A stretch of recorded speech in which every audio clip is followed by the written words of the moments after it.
नमस्कार दोस्तों, जेके success point के यूट्यूब चैनल में आपका स्वागत है। तो फ्रेंड्स, आईसीआर में IARI टेक्नीशियन एग्जाम के लिए हम आज की क्लास लेकर रहे हैं, जिसमें हम साइंस में एक टॉपिक है जो एसिड बेस एंड साल्ट, जो अम्ल क्षार और लवण वाला जो आपका टॉपिक है उसको हम डिस्कस करेंगे। जितने भी इस टॉपिक से रिलेटेड महत्वपूर्ण प्रश्न बनेंगे उन सभी को आज के इस वीडियो में हम डिस्कस करेंगे।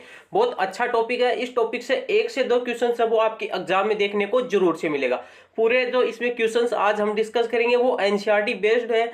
जो क्यों भी एग्जाम हो, अगर उसमें ऑथेंटिक अगर कोई जानकारी अगर आपको चाहिए तो उसका बेस है वो आपको नहीं छोड़ना चाहिए। बेस है वो एनसीईआरटी बुक्स है। उन्होंने बताया कि 10th तक की लेवल का क्वेश्चन है वो पूछा जाएगा, तो इसमें एनसीईआरटी बेस से रिलेटेड क्वेश्चन ही पूछे जाएंगे। तो एनसीईआरटी के जो बुक्स हैं उन्हीं का निचोड़ कर हमने 20 क्वेश्चन है वो आज की इस वीडियो में हम प्रिपेयर किए हैं। बहुत अच्छे खासे लेवल के इसमें क्वेश्चन है वो आपको देखने को मिलेंगे।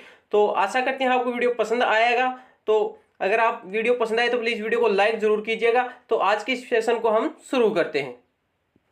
तो गाइज, आज का हमारा इसमें फर्स्ट क्वेश्चन है, एक विलयन लाल लिटमस को नीला कर देता है, इसका पीएच होने की संभावना है। कोई विलयन है, सॉल्यूशन है, वो लाल लिटमस पेपर है उसको क्या कर देता है, नीला कर देता है। मतलब रेड जो लिटमस पेपर है उसको ब्लू में चेंज कर देता है, तो उसका पीएच मान क्या होगा।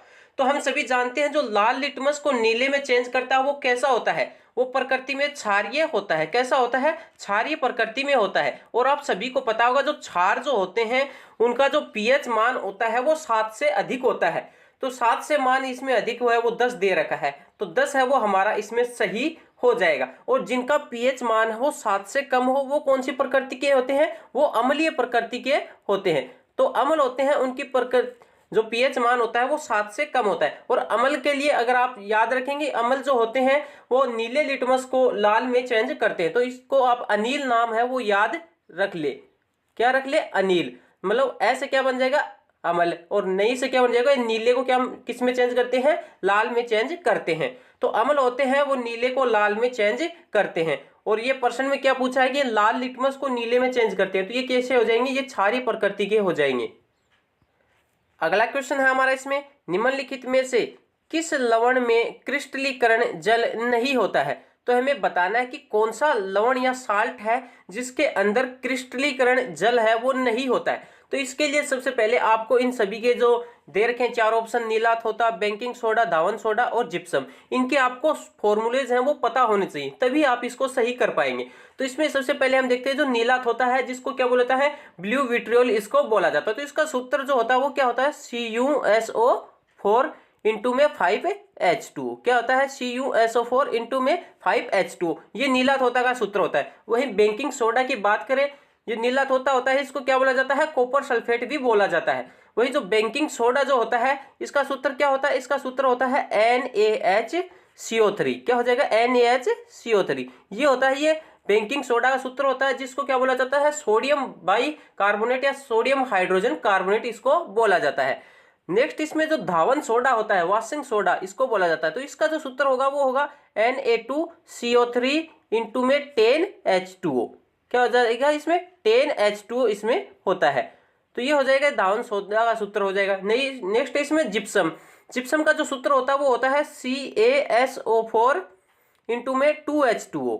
क्या होगा, 2H2O। तो इन सभी में आपको दिख रहा होगा कि ये 3 ऑप्शन है, नीला थोथा, धावन सोडा और जिप्सम। इन तीनों में जो है वो क्या हो जाएगा, ये वाटर है वो मौजूद होता है। क्या होता है, H2O है वो तीनों में मौजूद होता है, इसलिए इसका क्रिस्टलीकरण है वो हो जाता है। वही जो NaCO3 है इसमें वाटर है वो नहीं पाया जाता। तो बेकिंग सोडा है वो हमारा इसमें सही हो जाएगा, इसमें क्रिस्टलीकरण जल है वो नहीं होता है। तो बेकिंग सोडा है वो हमारा इसमें करेक्ट आंसर हो जाएगा। नेक्स्ट क्वेश्चन है हमारे इसमें, दांतों के इनेमल में कैल्शियम फॉस्फेट मौजूद होता है, इसकी प्रकृति है। तो दांतों के ऊपर जो एनेमल होता है, सबसे कठोर जो पदार्थ जिसको बोला जाता है, तो वो जो होता है उसमें क्या मौजूद होता है, वो होता है कैल्शियम फॉस्फेट। क्या होता है, कैल्शियम फॉस्फेट। तो इसकी जो प्रकृति होती है वो किस प्रकार की होती है, क्षारीय होती है या अम्लीय या फिर उदयशील या फिर उभयधर्मी। तो किस प्रकार की प्रकृति है वो कैल्शियम फॉस्फेट की होती है। तो कैल्शियम जो फॉस्फेट होता है इसका सूत्र है वो आपको याद होना चाहिए, वो इसके सूत्र होता है Ca3PO4। तो ये जो होता है ये इसकी क्या होता है, सूत्र होता है। तो ये जो होता है कैल्शियम फॉस्फेट, इसकी प्रकृति होती है वो क्षारीय होती है। कैसी होती है, क्षारीय प्रकृति में ये पाया जाता है। तो ऑप्शन ए क्षारीय है वो हमारा इसमें करेक्ट आंसर है। अगले क्वेश्चन को देखते हैं। अगला क्वेश्चन है हमारा इसमें पाचन के दौरान निकलने वाले जठर रस का पीएच होता है। जो जठर रस जो निकलता है पाचन के दौरान, जठर रस क्या होता है कि अमाशय की जो उपकला में जो पाई जाने वाली जठर ग्रंथियां होती हैं तो उनके द्वारा ये जठर रस है ये स्रावित होता है। तो जठर रस जो होता है जिसको गैस्ट्रिक जूस भी बोला जाता है, तो इसका जो पीएच मान होता है वो कितना होता है? तो इसका जो पीएच मान होता है वो 7 से कम होता है। तो ये अम्लीय प्रकृति का होता है। तो 7 से कम लेस देन 7 है वो इसमें हमारा करेक्ट आंसर हो जाएगा। नेक्स्ट क्वेश्चन है हमारा इसमें निम्नलिखित में से कौन प्रकृति में अम्लीय है? तो ये बताना है कि एसिडिक नेचर है वो चारों ऑप्शनों में से किसका हो जाएगा? Lime juice, human blood, lime water या फिर एंटासिड। तो इनमें से बताना कि कौन से की जो प्रकृति होती है, नेचर जो होता है वो एसिडिक या फिर अम्लीय प्रकृति होती है। तो इसमें जो नींबू का हमें सभी को पता है जो प्रकृति होती है वो क्या होती है? अम्लीय प्रकृति होती है।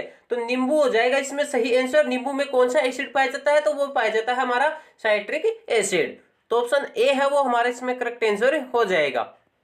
अगला क्वेश्चन हमारा इसमें निम्नलिखित में से किसका उपयोग सोने के विघटन के लिए किया जाता है? तो 4 ऑप्शन है उनमें से बताना है कि किसका प्रयोग है हम डिसोलेशन ऑफ गोल्ड, मतलब जो सोने का विघटन है, सोने को तोड़ने के लिए इसका प्रयोग है वो किया जाता है। तो वो किसका किया जाता है? वो किया जाता है एक्वा रेजिया का। किसका किया जाता है? एक्वा रेजिया का प्रयोग किया जाता है। इसके अंदर जो 2 एसिड है वो मिलकर बनते हैं। कौन कौन से एसिड होते हैं एक्वा रेजिया में? HNO3, एक तो आपका जो नाइट्रिक एसिड होता है वो होता है, और एक होता है जो हाइड्रोक्लोरिक एसिड होता है HCl। ये दोनों मिलकर क्या बनाते हैं? एक्वा रेजिया बनाते हैं। और इन दोनों को जब हम अभिक्रिया सोने के साथ करवाते हैं फिर सोने के ऊपर करवाते हैं तो ये सोने के ऊपर जितने भी होते हैं लगी होती है अन्य सामग्री तो वो हट जाती है। तो सोने के विघटन के लिए जो एक्वा रेजिया है इसका प्रयोग है वो हम करते हैं। नेक्स्ट क्वेश्चन हमारा इसमें निम्नलिखित में से कौन सा खनिज अम्ल नहीं है? तो ये हमें बताना है कि which of the following is not a mineral acid. तो मिनरल एसिड है वो इनमें से कौन सा नहीं है? तो मिनरल एसिड जो होते हैं खनिज अम्ल वो अकार्बनिक जो अम्ल होते हैं उनसे मिलकर बनते हैं।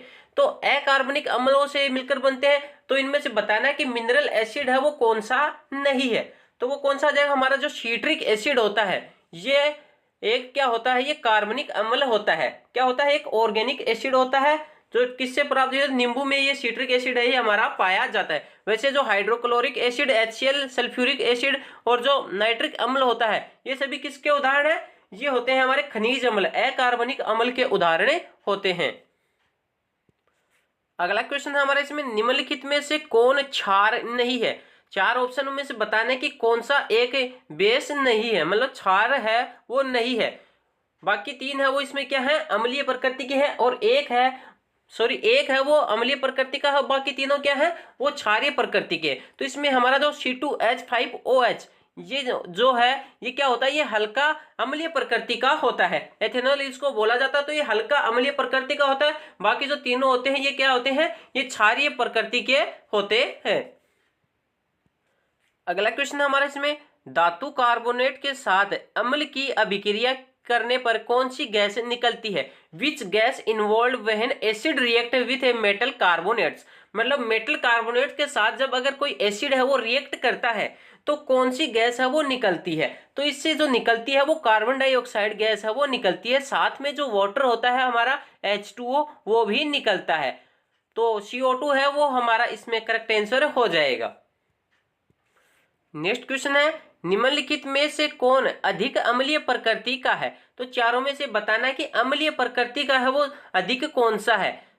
तो जो नींबू पानी होता है ये भी अम्लीय प्रकृति का होता है, और नींबू होता है ये भी अम्लीय होती है। सेब में भी जो अम्ल की मात्रा है वो पाई जाती है। वही अगर हम बात करें जो नींबू जो होता है, लेमन जो हमारा होता है उसमें होता है वो एसिडिक जो मात्रा होती है, एसिडिक नेचर होता है वो ज्यादा होता है। तो नींबू है वो हमारा इसमें करेक्ट आंसर हो जाएगा। नेक्स्ट क्वेश्चन को देखते हैं निम्नलिखित में से कौन सा सिंथेटिक संकेतक है? तो 4 ऑप्शन है इनमें से बताना है कि सिंथेटिक जो इंडिकेटर है वो कौन सा हो जाएगा। तो मिथाइल जो ऑरेंज है और साथ में जो फिनोप्थिलीन है ये दोनों क्या होते हैं? ये सिंथेटिक इंडिकेटर होते हैं। तो ऑप्शन डी A और B दोनों है वो हमारा इसमें करेक्ट आंसर हो जाएगा। अगले क्वेश्चन को देखते हैं। धातु के ऑक्साइड पर अम्ल की प्रतिक्रिया के कारण कौन सा यौगिक बनता है? तो धातु के ऑक्साइड की जब हम अम्ल के साथ क्या करवाते हैं, प्रतिक्रिया करवाते हैं, रिएक्शन करवाते हैं, जब कोई compound formed is due to reaction of acid on metal oxide, मतलब मेटल ऑक्साइड के ऊपर जब हम किसी एसिड की क्या कराते हैं, रिएक्शन करवाते हैं, तो कौन सा यौगिक का कंपाउंड है वो बनता है? तो वो हमारा साल्ट है वो बनता है, नमक है वो बनता है, लवण या फिर साल्ट है वो इसमें हमारा ठीक आंसर हो जाएगा। अगले क्वेश्चन को देखते हैं। विरंजक चूर्ण का रासायनिक नाम है, जो केमिकल नेम हमें बताना है, ब्लीचिंग पाउडर। कौन सा भी नाम दे सकता है आपको, ब्लीचिंग पाउडर भी दे सकता है, विरंजक चूर्ण भी नाम आपको दे सकता है। तो इसका जो रासायनिक नाम, केमिकल जो नेम है वो हमें बताना है। तो इसका जो रासायनिक नाम होगा वो क्या होगा, वो होता है कैल्शियम ऑक्सोक्लोराइड। क्या होता है, कैल्शियम ऑक्सोक्लोराइड है वो इसका नाम होता है। इसका सूत्र जो होता है वो क्या होता है, CaO और Cl2। ये जो होता है ये इसका विरंजक चूर्ण का क्या होता है, सूत्र होता है। जब बुझे हुए चूने को हम अगर उसमें से क्लोरीन गैस है वो प्रवाहित कर देते हैं तो उससे हम क्या प्राप्त करते हैं, विरंजक चूर्ण है वो प्राप्त करते हैं। तो इसका सूत्र हो जाएगा CaOCl2।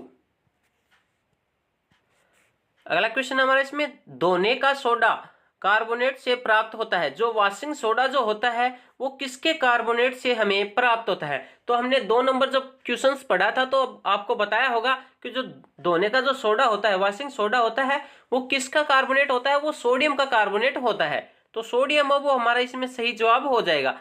जो सोडियम कार्बोनेट होता है इसका सूत्र क्या हो जाएगा हमारा, Na2CO3। क्या हो जाएगा, Na2CO3। ये सोडियम कार्बोनेट का सूत्र होता है। अगर वॉशिंग सोडे का पूरा पूछे तो क्या हो जाएगा, Na2CO3 इंटू में क्या हो जाएगा 10H2O। क्या हो जाएगा 10H2। ये जो होता है ये हमारा वॉशिंग सोडा जो होता है उसका सूत्र हो जाएगा, जिसको क्या बोला जाता है, सोडियम कार्बोनेट भी इसको बोला जाता है।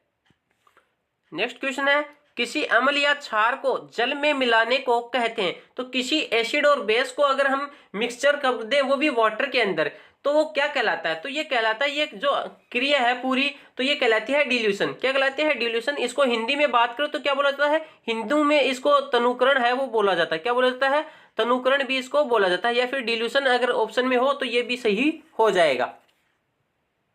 नेक्स्ट क्वेश्चन है हमारा इसमें, निम्नलिखित में से किसका उपयोग अमोनिया के निर्माण में किया जाता है? तो 4 ऑप्शन में से बताना है कि किसका प्रयोग है हम अमोनिया के मैन्युफैक्चरिंग में करते हैं, अमोनिया के निर्माण में किसका प्रयोग है वो किया जाता है।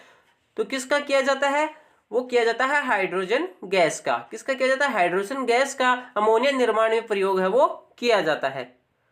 नेक्स्ट क्वेश्चन है हमारा इसमें, निम्नलिखित में से कौन सा कार्बनिक अम्ल है? तो कार्बनिक अम्ल हमें बताना है कि कौन सा हो जाएगा। तो कार्बनिक अम्ल है वो कौन सा हो जाएगा हमारा, CH3COOH। कौन सा हो जाएगा, CH3COOH। ये हमारा क्या हो जाएगा कि कार्बनिक अम्ल होता है।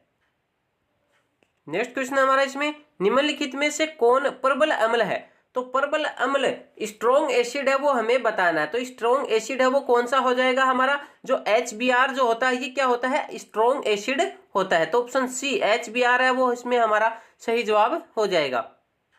नेक्स्ट हम 19 नंबर क्वेश्चंस को देखते हैं। कार बैटरी में एसिड का प्रयोग किया जाता है। जो कार में जो बैटरीज लगी होती है उसमें कौन से एसिड का प्रयोग किया जाता है? तो वो किया जाता है सल्फ्यूरिक एसिड का। किसका किया जाता है, सल्फ्यूरिक एसिड का प्रयोग है वो किया जाता है। नेक्स्ट क्वेश्चन हमारा इसमें, टमाटर में मौजूद कार्बनिक अम्ल है। जो टमाटर जो होता है हमारा, टमाटो जो होता है उसमें ऑर्गेनिक एसिड है वो कौन सा पाया जाता है? तो टमाटर में हम सबको पता है कौन सा एसिड पाया जाता है, ऑक्जेलिक एसिड है वो पाया जाता है। तो ऑप्शन ए ऑक्जेलिक एसिड है वो हमारा इसमें करेक्ट आंसर हो जाएगा। तो डियर फ्रेंड्स ये थे आज के हमारे एसिड बेस एंड साल्ट वाले टॉपिक से रिलेटेड कुछ इंपॉर्टेंट क्वेश्चंस। और भी इसमें इंपॉर्टेंट क्वेश्चंस बनेंगे उसको हम नेक्स्ट वीडियो में डिस्कस करेंगे। आशा करते हैं आपको ये वीडियो पसंद आएगा। वीडियो पसंद आए तो प्लीज वीडियो को लाइक शेयर जरूर कर दिएगा, और अगर चैनल पहली बार है तो चैनल को सब्सक्राइब जरूर करें। धन्यवाद।